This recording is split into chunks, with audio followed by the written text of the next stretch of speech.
Paramashivoham Om Nityananda Paramashivoham Om Nityananda Paramashivoham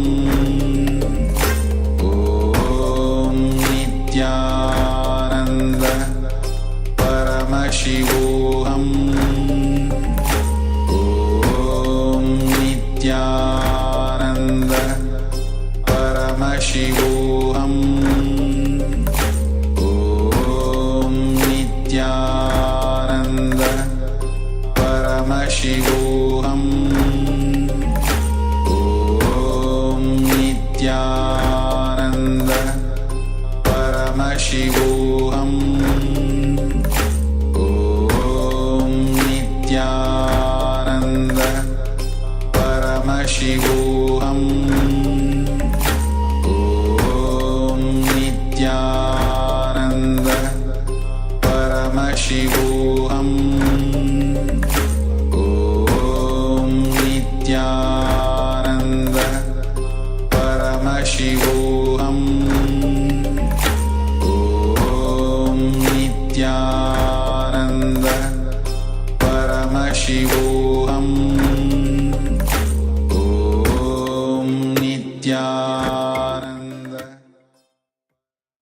Yes, relive and relieve all the patterns you have written down and visualize you're the same kid which you were there that time. Visualize the first root pattern which you are going through.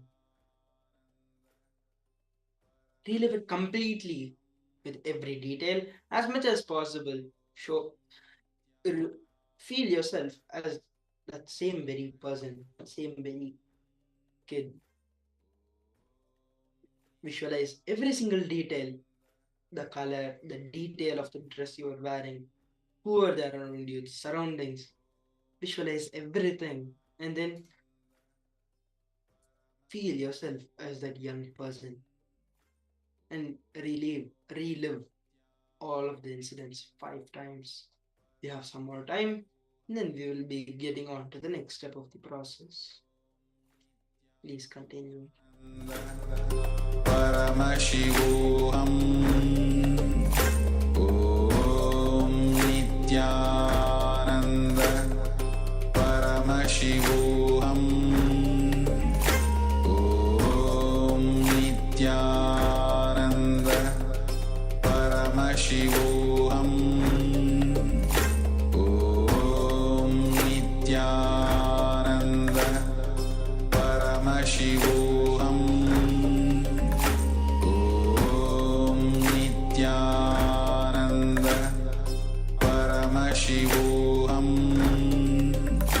Om Nityananda Paramashivoham Om Nityananda Paramashivoham Om Nityananda Paramashivoham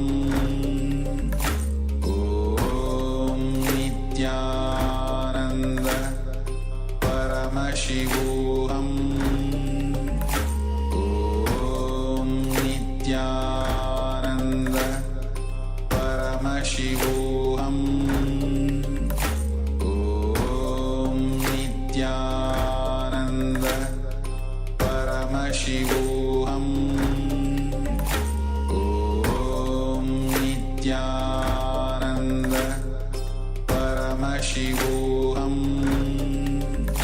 Om Nityananda Paramashivoham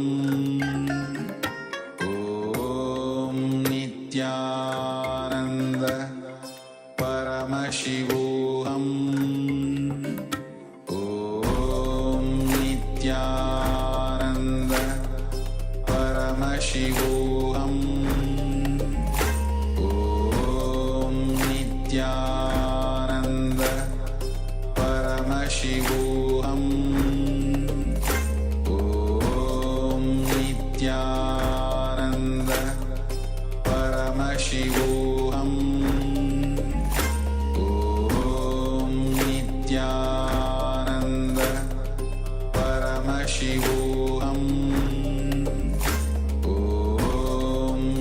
Nityanand परमशिवोऽहम् ॐ नित्यानन्द परमशिवोऽहम् ॐ नित्यानन्द परमशिवोऽहम् ॐ नित्यानन्द परमशिवोऽहम् ॐ नित्यानन्द परमशिवोऽहम् ॐ नित्यानन्द परमशिवोऽहम् ॐ नित्यानन्द परमशिवोऽहम् ॐ नित्यानन्द परमशिवोऽहम् ॐ नित्यानन्द परमशिवोऽहम् ॐ नित्यानन्द परमशिवोऽहम् ॐ नित्यानन्द परमशिवोऽहम् ॐ नित्यानन्द परमशिवोऽहम् ॐ नित्या. Yes. Now we'll be entering into the next step of this process.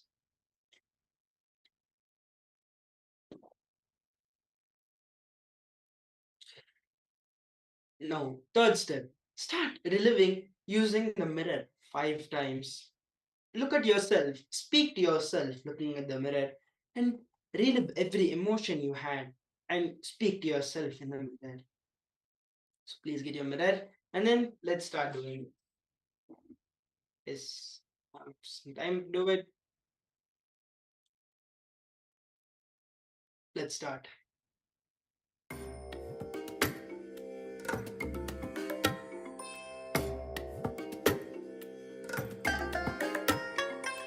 I bless you all. Let you all open all your 3 eyes and manifest the powers of Mahasadashiva. ॐ नित्यानन्द परमशिवोऽहम् ॐ नित्यानन्द परमशिवोऽहम् ॐ नित्यानन्द परमशिवोऽहम् ॐ नित्यानन्द परमशिवोऽहम् ॐ नित्यानन्द परमशिवोऽहम् ॐ नित्यानन्द परमशिवोऽहम् ॐ नित्यानन्द परमशिवोऽहम् ॐ नित्यानन्द परमशिवोऽहम् ॐ नित्यानन्द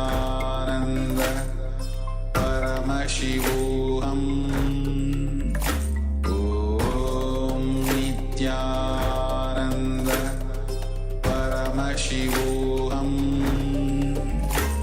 ॐ नित्यानन्द परमशिवोऽहम् ॐ नित्यानन्द परमशिवोऽहम् ॐ नित्यानन्द परमशिवोऽहम् ॐ नित्यानन्द परमशिवोऽहम् ॐ नित्यानन्द परमशिवोऽहम्